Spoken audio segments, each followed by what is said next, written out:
बिस्मिल्लाहिर्रहमानिर्रहीम। अस्सलाम वालेकुम। Welcome to cooking taste and taste. आज की वीडियो में मैं आपके लिए कच्चे केलों की मज़ेदार और इजी सी रेसिपी लेकर हाजिर हुई हूँ। बहुत कम लोग जानते हैं कि कच्चे केलों से बहुत मज़ेदार और लजीज सालन बन सकता है। अगर बच्चों बड़ों में किसी में हड्डियों की कमज़ोरी है तो उन लोगों के लिए बहुत फ़ायदेमंद डिश है। वीडियो शुरू करने से पहले आपसे गुजारिश है, चैनल को सब्सक्राइब कर लें। तो चलते हैं हम अपनी रेसिपी की तरफ। बिस्मिल्लाहिर्रहमानिर्रहीम। एक फ्राई पैन में 2 बड़े चमचे ऑयल के डालेंगे। इसको लो फ्लेम पे अच्छे से गरम करेंगे। ऑयल अच्छे से गरम हो गया है। अब हम इसमें एक लहसुन की गट्ठी को बारीक काट के इसमें शामिल कर लेंगे।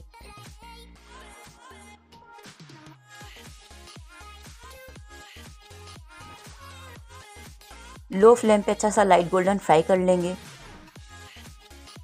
लहसुन लाइट गोल्डन हो चुका है, आप देख सकते हैं।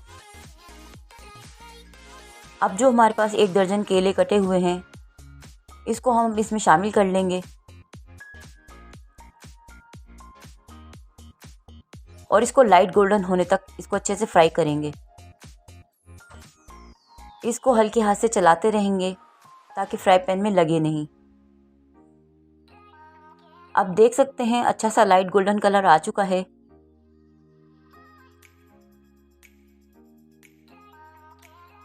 अब इसको हम एक बोल में निकाल लेंगे।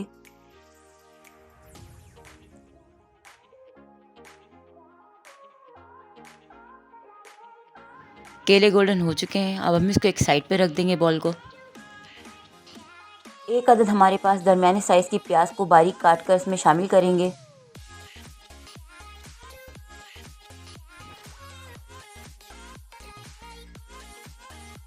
अब इसको कच्चा पक्का सा फ्राई करेंगे। प्याज हमारी कच्ची पक्की फ्राई हो चुकी है। अब हम इसमें मसाले शामिल करेंगे।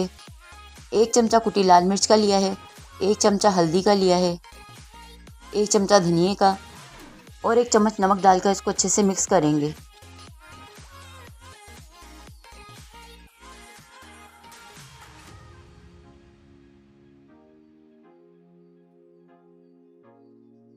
ये 3 अदद टमाटर जिसको हमने छोटे छोटे टुकड़ों में काट लिया है।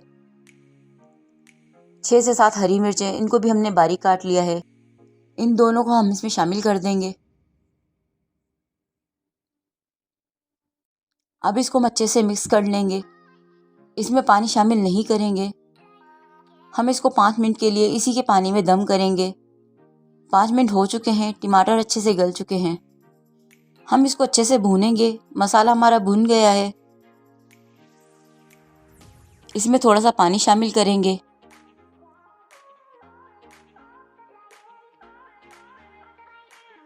मसाला हमारा रेडी हो चुका है। जो केले हमने फ्राई करके बोल में निकाले थे वो अब हम इसमें शामिल कर देंगे। केलों को मसाले में अच्छे से मिक्स करेंगे।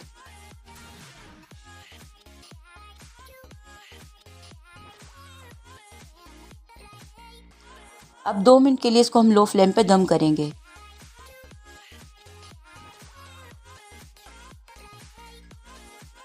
दो मिनट हो चुके हैं। हमारा सालन रेडी हो चुका है। माशाल्लाह बहुत अच्छी खुशबू आ रही है और आप देख सकते हैं कितना अच्छा लग रहा है। अब हम इसको डिश आउट करेंगे। उम्मीद है आपको मेरी रेसिपी अच्छी लगी होगी। अगर अच्छी लगे तो अपने घर में ज़रूर ट्राई कीजिएगा। कमेंट्स करके फीडबैक ज़रूर दीजिएगा। अगर आपके फ्रेंड या फैमिली मेम्बर्स को इस तरह की रेसिपी पसंद है तो मेरी वीडियो को इनके साथ ज़रूर शेयर कीजिएगा। अगर आप चैनल पर न्यू हैं तो चैनल को सब्सक्राइब कर दें, बेल आइकन को प्रेस कर दें। मिलते हैं अगली रेसिपी के साथ।